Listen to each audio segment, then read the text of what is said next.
Assalamualaikum warahmatullahi wabarakatuh. Pada kesempatan kali ini Ananda, kita masuk ke materi selanjutnya, teks laporan percobaan. Adapun kompetensi dasar yang kita harapkan dalam teks percobaan ini adalah mengidentifikasi informasi, menyimpulkan, menelaah struktur dan kebahasan dari teks laporan percobaan, dan menyajikannya secara lisan ataupun tulisan. Baiklah, sebelum kita mempelajari lebih lanjut tentang teks percobaan, maka terlebih dahulu kita harus memahami pengertian dari teks laporan percobaan, yaitu teks yang berisi paparan data secara terperinci, hasil praktik, pengamatan, dan penelitian. Teks yang melaporkan kegiatan percobaan melalui dari rumusan tujuan sampai pada kegiatan penyimpulan. Nah, percobaan itu bisa dapat berkaitan dengan percobaan soal makanan, siklus udara, serta peristiwa-peristiwa alam lainnya yang bisa kita amati di lingkungan kita, atau percobaan laboratorium seperti pembelajaran pada pembelajaran IPA, biologi, kimia, dan fisika, atau teknologi informasi. Dan juga bisa kita lakukan pada studi pustaka dengan mencari sumber-sumber yang ada di perpustakaan untuk menunjang penelitian yang kita lakukan. Nah, ini salah satu contoh dari Ananda melakukan percobaan, yaitu membuat pelangi di rumah dengan menyiapkan alat-alat dan bahan dan mengetahui bagaimana cara kerjanya dan hasil yang didapat dari percobaan yang dilakukan. Apapun bisa dijadikan percobaan. Sebelum kita melanjutkan materi selanjutnya, kita juga harus memahami dulu ciri-ciri teks laporan percobaan, yaitu bersifat objektif, otomatis harus sesuai dengan data yang kita dapatkan dari hasil percobaan yang disertai pemecahan masalah, jadi tidak subjektif. Kemudian kita susun secara terstruktur dan sistematis dengan menggunakan bahasa yang ilmiah, dengan data yang lengkap dan terperinci serta menarik dan interaktif. Otomatis untuk memandunya kita perlu menggunakan struktur teks laporan percobaan.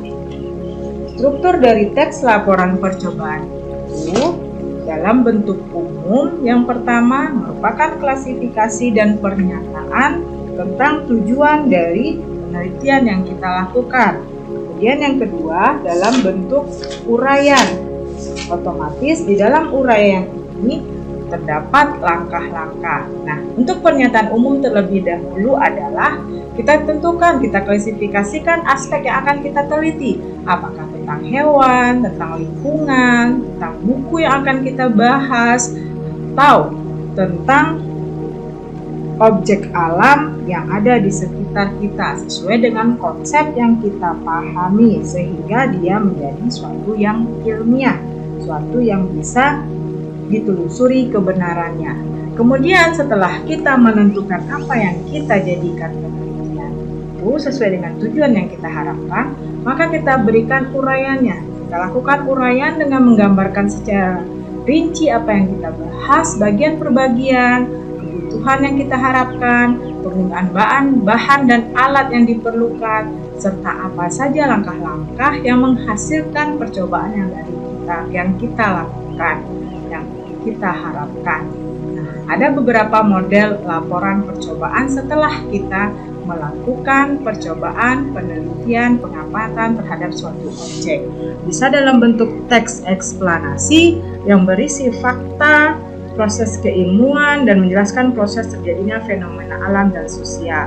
Bisa juga dengan menggambarkan dalam teks deskripsi, dan bisa juga dalam teks laporan yang biasanya bentuknya seperti penulisan karya ilmiah. Kalau dalam pendidikan bisa berupa contoh makalah, skripsi, dan tesis. Nah, jika kita sudah melakukan percobaan, penelitian, maka kita perlu menuliskannya dalam bentuk laporan. Sistematika penulisannya bisa berbentuk terlebih dahulu judul, objek pelaku dan tempat, tujuan, alat dan bahan, langkah-langkah, hasil percobaan, dan terakhir simpulan.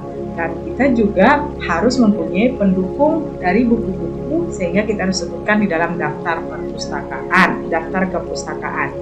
Nah, daftar kepustakaan adalah merupakan daftar rujukan atau referensi yang digunakan untuk menyusun laporan percobaan. Daftar rujukan ini dapat berupa buku, jurnal, majalah, dan artikel di media cetak atau internet. Misalnya, kita akan membahas tentang hewan, maka buku-buku pendukungnya tentulah buku-buku yang menjelaskan hewan yang akan kita teliti. Setelah itu, kita juga harus membuatkan bagaimana cara penulisan contoh daftar pustakaan yang benar. Untuk daftar pustakaan kita tidak perlu nomor, cukup dengan mengurutkan sesuai dengan abjad. Kemudian buatlah abjad itu berdasarkan nama penulisnya yang sudah dibalik. Kemudian ada tahun, judul, penerbit, tempat terbit, dan penerbit. Demikianlah penjelasan tentang teks percobaan, dan kita akan masuk nanti pertemuan selanjutnya berhubungan dengan kebahasaan yang ada di dalam teks percobaan.